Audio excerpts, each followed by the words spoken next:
Hai guys, rekan-rekan pemirsa, jumpa lagi dengan saya. Saat ini saya akan menyampaikan kisah mistis rumah makan dengan tumbal karyawan.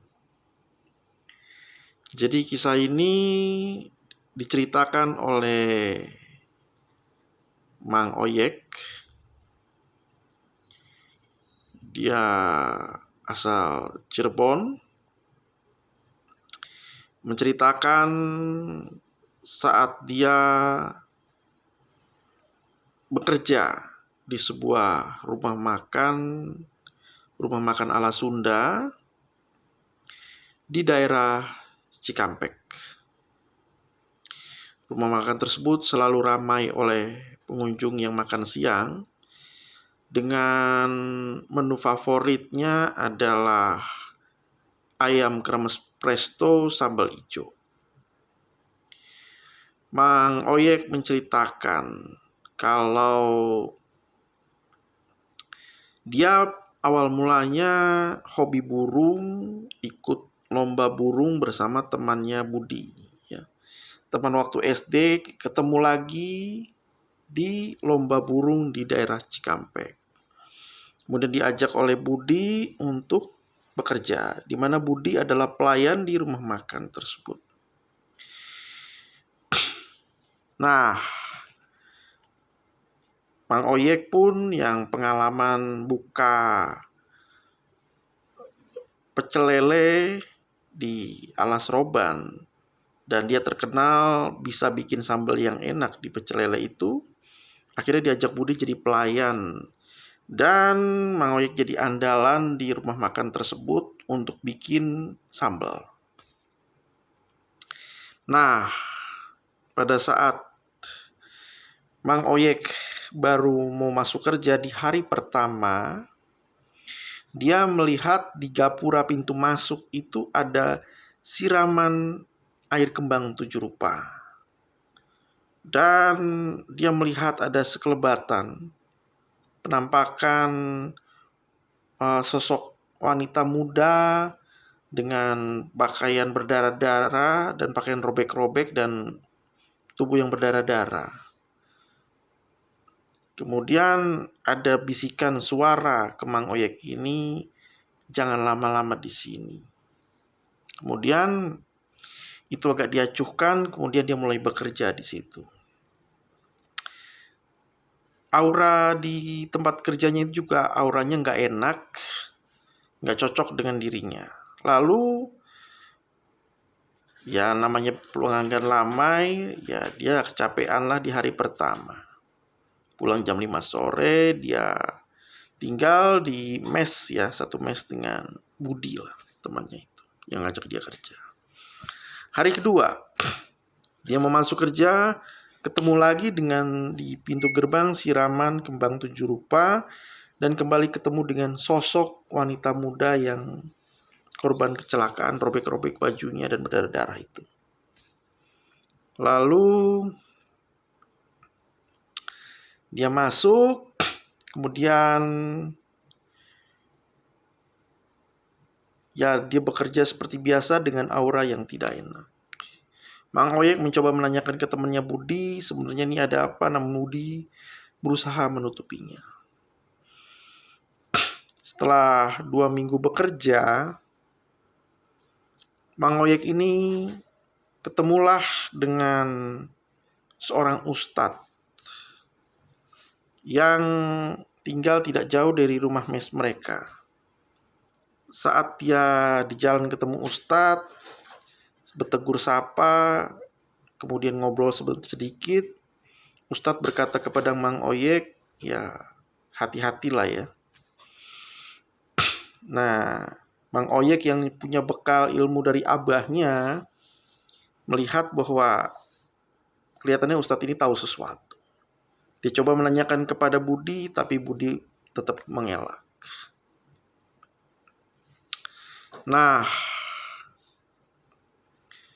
pada satu ketika dia dan Budi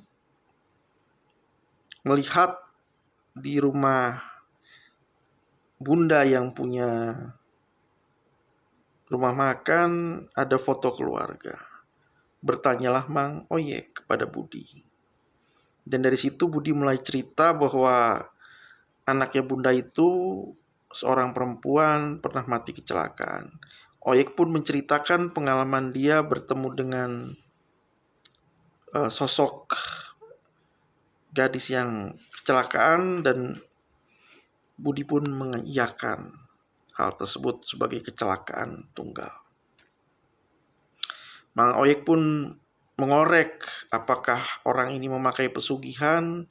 Budi pun mengiyakan tapi tidak menjelaskan secara detail bentuk pesugihan itu.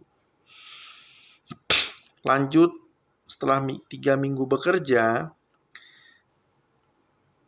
Mang Oyek diajak ke rumah Bunda yang punya. Kebetulan dia melihat ada lukisan bentuk seperti pantai selatan gitu ya di pintu.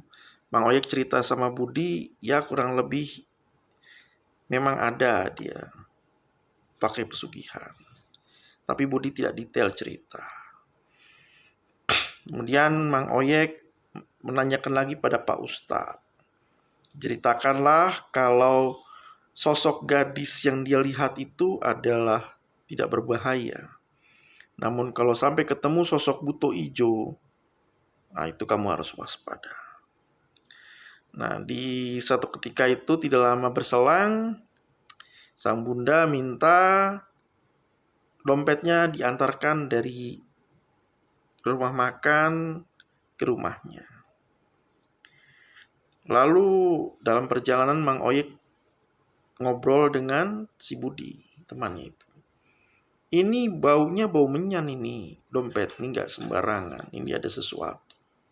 Kata Budi, abaikan saja.